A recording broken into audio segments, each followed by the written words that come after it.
Hi, this is Mrs. Knight, and I am going to explain to you the very basics of inverse functions. This is section 10.7 in our book. I'm just kind of holding the paper like this in case you want to copy this down before we get started. Okay, so let's talk about an inverse relation. And so all we do for that is if I give you a table, going to first find the inverse relation and then take a look at it and see if it's a function. So how do we know if something's a function? If we look right here, and this is a table of values, if every x only has one y, so every input has one output. So -2 has one answer, -1 has one answer, 0 has one answer, 1 has one answer. So this is a function. So we're going to find the inverse of it, and the inverse of it is really easy. We're just going to flip-flop. We're going to put all of these y's in the x spot and all of these x's in the y spot. So I kind of just run down here, 1, 4, 3, 1, and then we're going to put all the x values in the y spot. And now we're going to take a look at this and say, is this actually a function? Well, for the number 1, I have two answers. I have 1 goes to -2, and then 1 goes to 1. So right now we can just say it's not a function. I don't have to keep analyzing. Once something makes it not a function, the whole thing's not a function. All right, so what did we do? We went back, we had a table of values. We decided we just kind of looked at it, is it a function? We switched our x and y's, and then we re-looked here and said, okay, is this still a function? Okay, so you guys go ahead and try this problem, freeze the video, and then you can check your answer in a minute. Okay, so I'm gonna run through this pretty quickly. Basically, same thing. I'm gonna take all these y values and put them in the x spot, and then write all my, I'm not even really gonna think that much here. I'm just kind of writing everything down. And now I'm gonna take a look here, and I'm gonna see, are any of these x's have two output values? So I notice here that all of my x's, none of my x's, are repeated. So if none of them are repeated, like up here, see how you had the ones were repeated with different values, you know, okay, that this is a function. Now sometimes we're gonna see this as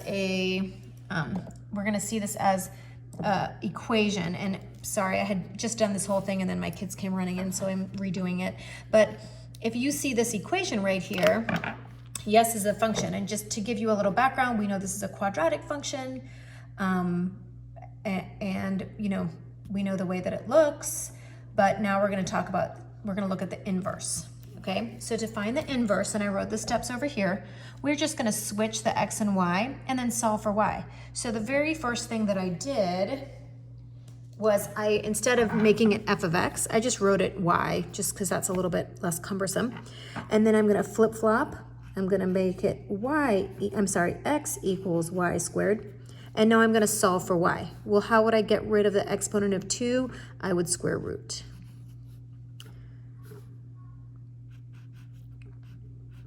Okay, and so that is how I can write the inverse. Now, actually, it is written like f of -1, because now I'm gonna put, instead of putting y, I'm gonna leave it in function notation. So this should actually be my answer. Okay, now let's take a look here. So same thing, I'm gonna say y equals 2x plus 1, flip-flop my x and y, oh my goodness. And now I'm just solving for my y. Add 1 to both sides, and then divide by 2.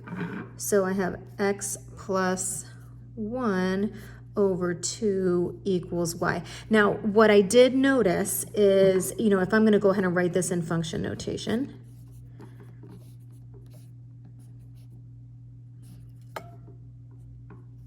to write that up here, sorry. Okay, if I go ahead and write it like this, then, I notice that sometimes people are leaving their answers like this, and I'm actually okay with that. But just in case it's a multiple choice test or it's a multi-select or something, you want to know that this is the same thing as x over 2 plus 1/2 equals the inverse function. Or even, I noticed this as well, or even you could say 1/2 x plus 1/2 equals f of -1. So I don't mind if you leave your answer like this, but these are just all the same ways of writing the whole thing. Okay, so one thing just for you to picture what an inverse function looks like is if I had a function like this, let's say, what the inverse function does is it reflects it over this line x equals y. So remember, what does that mean? Okay, this line right here is the line x equals y, because like if I went over 1 here, I went up 1. If I went over 3, I went up 3. If I go back 1, I went down 1. So x equals y, this is that line, and an inverse function reflects it over this line. So this would now get reflected over here. Now I'm not gonna, we don't need to know so much about this right now, just kind of like a little picture in your head. What I really want you to be able to do is switch the tables and then look at your answers and say, is it a function? And take your equations and flip-flop your x and y and rewrite it so that it is an inverse function notation. Okay?